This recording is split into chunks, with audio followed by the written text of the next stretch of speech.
분기별로 풀어보는 전부지표 분석. 오늘은 실리콘 고무 국내 상위권을 다투고 있는 HRS에 대해서 한번 살펴보도록 하겠습니다. 예전 회사명은 해룡 실리콘이었는데 HRS로 이름을 바꾸었습니다. 자, 회사의 간략한 개요를 보겠습니다.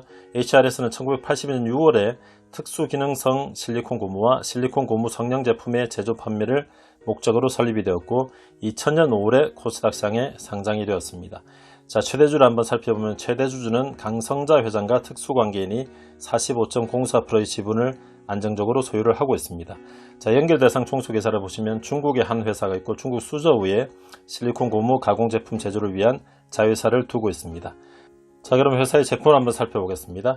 자, 회사의 제품을 홈페이지에서 가져왔는데 HCR이라고 고상 실리콘 고무, 그리고 LSR이라고 액상 실리콘 고무의 컴파운드는 현재 제조 판매를 하고 있고요. 그리고 RTV라고 최근에 주문을 받고 있는데 실리콘 고무 방어 제품을 또 생산 판매를 하고 있습니다. 그리고 실리콘 시트, 그리고 실리콘 가공 제품을 판매를 하고 있습니다. 그리고 화장품에 들어가는 이멀전을 또 생산 판매를 하고 있는 중입니다. 자, 회사의 업황을 한번 반기 보고서에서 가져와 봤습니다. 실리콘 고물은 전기전자, 생활용품, 전기전력 발전소 분야, 그리고 자동차, 그리고 레저 스포츠, 의료용, 친환경 주방용품 등 산업 전반에 널리 사용이 되고 있다고 이야기를 하고 있습니다. 자, 산업의 성장성을 보면 실리콘은 대부분의 산업 분야에 응용되고 있어서 위에 살펴보신 것처럼 전체 경제 성장률과 실리콘 산업의 성장률은 유사한 흐름을 보인다고 회사는 이야기를 하고 있습니다.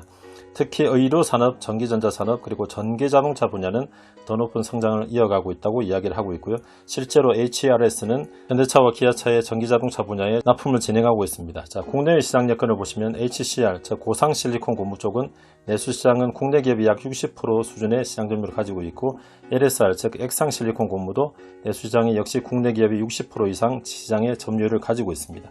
자, 한국 시장 점유율을 반기 보고서에서 가져왔는데요. HRS가 28%로 점점 시장 점유율을 조금씩 높여가고 있고 A 회사가 현재 1위를 달리고 있는데 이 A 회사는 KCC를 이야기를 하고 있습니다. 그래서 국내 시장 점유율이 이렇게 현재 형성이 되고 있고요.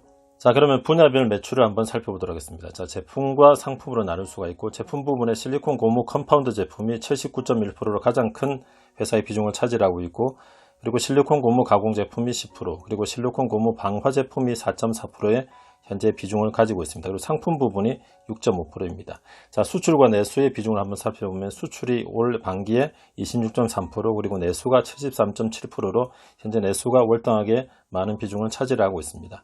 자, 그러면 회사의 10년 동안의 재무제표를 한번 그래프로 살펴보도록 하겠습니다. 먼저 매출액과 영업이익 부분입니다. 자, 전체로 보시면 매출액이 2011년 이후에 큰 성장이 없다가 2016년 하반기부터 매출이 올랐다가 그리고 내려왔다가 다시 최근에 매출이 증가를 하고 있는 이런 흐름을 살펴보실 수가 있고요. 자, 2016년부터 18년까지 매출액이 증가를 했으나 이익은 오히려 줄어드는 상황 전개를 보실 수가 있습니다. 이 부분은 원자재 가격이 상승을 해서 회사의 제품 가격에 이것을 반영을 하긴 했지만 그러나 이것이 충분히 반영이 되지 못하다 보니까 영업이익이 계속 줄어들어서 마이너스까지 간 상황을 한번 살펴보실 수가 있고 최근 들어서는 다시 이것이 회복이 되면서 매출과 이익이 증가를 하는 것을 보실 수가 있습니다.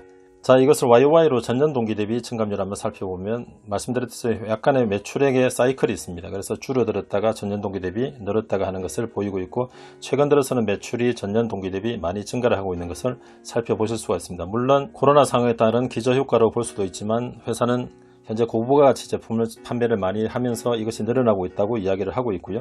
자, 영업이익도 비슷하게 그 흐름에 따라서 크게 100% 이상 전년 동기 대비 늘고 줄고를 반복을 하고 있는 것을 살펴보실 수가 있습니다. 자, 그러면 수익성 지표를 한번 살펴보겠습니다. GPM, OPM, 그리고 판관 비율, MPM, ROA 등인데요. 자, 전체적으로 보시면 GPM을 먼저 살펴보셔야 됩니다. GPM이 안정적으로 가다가 아까 앞쪽에서 보셨겠지만 2016년 하반기부터 줄어들어서 GPM, 즉 매출액 총이익률 자체가 10% 밑으로 떨어졌다가 최근에 회복이 되어서 오히려 최근 1년 동안에는 예전에 보이던 GPM 그러니까 20% 초반대보다 훨씬 늘어서 20% 후반대에 현재 GPM을 살펴보실 수가 있습니다. 그래서 이익률 자체가 많이 증가를 한 것을 보실 수가 있고 이것은 회사의 반기보고서에서 이야기하고 있는 고부가가치 중심의 제품을 많이 판매를 하고 있다고 해서 이것이 아마 반영된 것으로 그렇게 살펴볼 수가 있습니다. 자, 그리고 2018년에 이익이 많이 줄어든 것은 2018년 사업보고서 중 이사의 경영진단 및 분석 의견에서 가져왔는데요. 영업이익 단기순이익 부분입니다.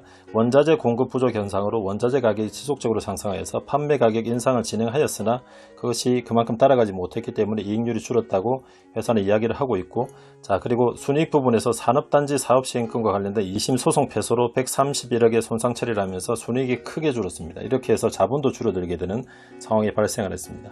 자, 판관 비율은 전체적으로 안정적으로 10% 초반대를 나타내고 있고, 그래서 GPM 빼기 판관 비율이 OPM이니까 OPM 여기에 따라서 많이 움직인 것을 보실 수가 있고, 최근 들어서는 다시 시행권 손상차손 환입이 생겨서 오히려 순이익이 상당히 많이 늘었고, 이것 때문에 현재 최근 4분기 합산 ROE가 많이 늘었지만 이것을 빼면은 10% 한 중반대의 ROE를 현재 살펴볼 수가 있는 상황입니다. 자, 그래서 ROE를 두폭 분석이라고 해서 매출액, 순이익률, 총자손해율, 부채비율 세 가지로 분해를 해서 살펴볼 수가 있습니다. 즉 ROE에 어떤 지표가 영향을 미치고 있는 것을 살펴보는 것인데요. 자, 전체적으로 매출액, 순이익률과 상당히 비슷하게 움직이는 것을 보실 수가 있고요.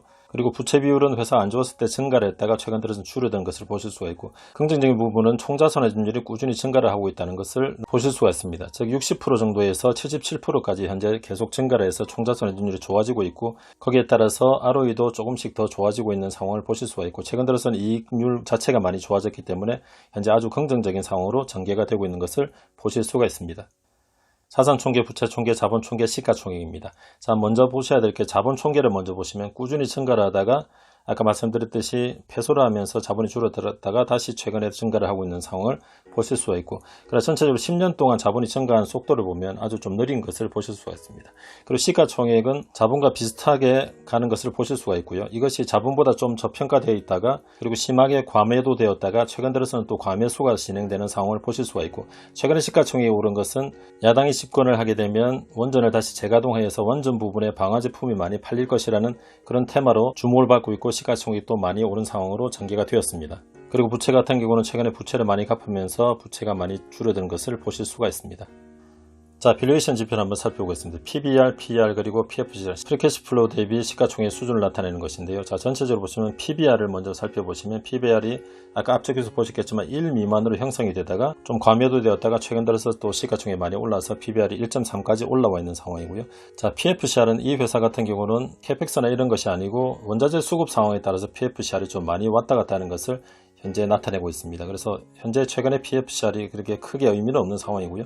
자, PER 같은 경우는 현재 6.7, 9월 10일 종가 기준으로 6.7을 나타내고 있는데 아주 낮은 상황이긴 한데, 이것은 최근에 일회성인 이익이 반영이 되었다는 것을 좀 고려를 해보셔야 됩니다. 그래서 이 일회성 이익이 없다면 14호 정도를 나타내지 않을까 생각해 볼 수가 있습니다.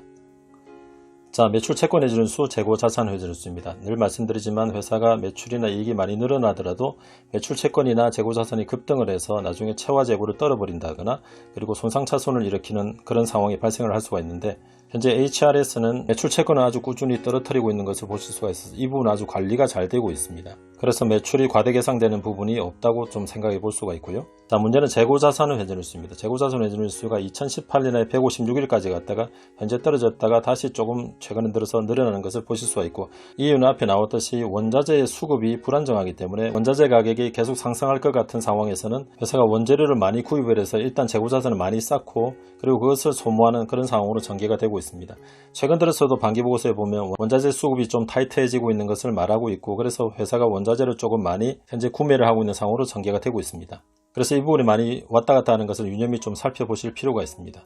자, 현금 흐름표를 10년 동안 한번 그래프로 나타내 보았습니다. 자, 먼저 보셔야 될 게 영업 현금 흐름. 회사가 영업을 통해서 현금이 꾸준히 잘 들어오고 있는가를 보셔야 되는데, 어느 정도 안정적인 모습을 나타내고 있다가 2018년경에 원자재 수급이 타이트해지면서 재고자산 증가가 많이 발생을 하였습니다. 그래서 이때 영업 현금 흐름이 상당히 안 좋아졌다가 이 원자재를 나중에 사용을 하면서 또 오히려 2019년에는 영업 현금 흐름이 좋아지는 상황으로 전개가 되었습니다. 그래서 이 원자재 수급을 위해서 차입금을 증가를 시켰다가 그 위에 또 차입금을 감소를 하는 이런 상황이 전개된 것을 보실 수가 있습니다. 그리고 회사가 캐펙스가 거의 없이 진행이 되는 회사이고요. 평택부지 계약 이건 때문에 나중에 충당금을 쌓았다가 다시 또 환입을 하는 이런 상황이 전개가 된 것을 앞에서 보셨습니다. 그리고 최근에 회사가 투자 부동산을 취득한 것을 한번 있었고요. 그래서 이런 식으로 전개가 되는 회사입니다. 자, 이것을 최근 4분기 합산을 보시면 뚜렷이 알 수가 있습니다. 회사가 영업현금으로 잘 벌어들이다가 나중에 재고자산 때문에 영업현금 흐름이 왔다 갔다 하는 것을 보실 수가 있고, 전체적으로 보시면 영업현금 흐름이 한 50, 60 정도를 평균적으로 1년 동안 발생을 시키는 것을 알 수가 있습니다.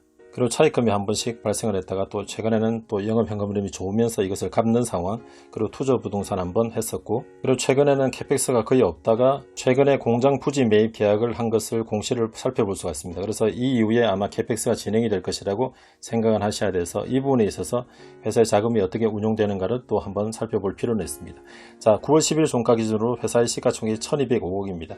최근에 아까 말씀드렸듯이 야당 집권에 따른 원전 테마로 최근에 주가가 많이 상승을 했습니다. 그러나 이것이 많이 선반영이 되는 것이 아닌가를 한번 살펴보셔야 되고, 회사가 전기차에 납품하는 상황, 그리고 전체적으로 고부가가치 제품이 판매가 많이 이루어지면서 이익률이 높아지고 있는 상황, 이런 것들은 상당히 긍정적으로 전개가 되고 있고요. 그리고 단점으로 보셔야 될 것은 원자재 수급 상황에 따라서 회사의 이익률이 또 많이 왔다 갔다 할 수 있는 것을 앞쪽 그래프로 한번 살펴보셨을 것입니다. 그래서 이 부분들이 어떻게 반영이 되고 실제로 원자재 수급이나 원자재 가격이 어떻게 진행되는가, 이런 것들도 장기적으로 투자를 하시면서 살펴보시면 좋으실 것 같습니다. 이상으로 HRS에 대한 분석을 마치겠습니다. 감사합니다. 영상이 유익하셨다면 구독, 좋아요, 알림 설정 부탁드립니다.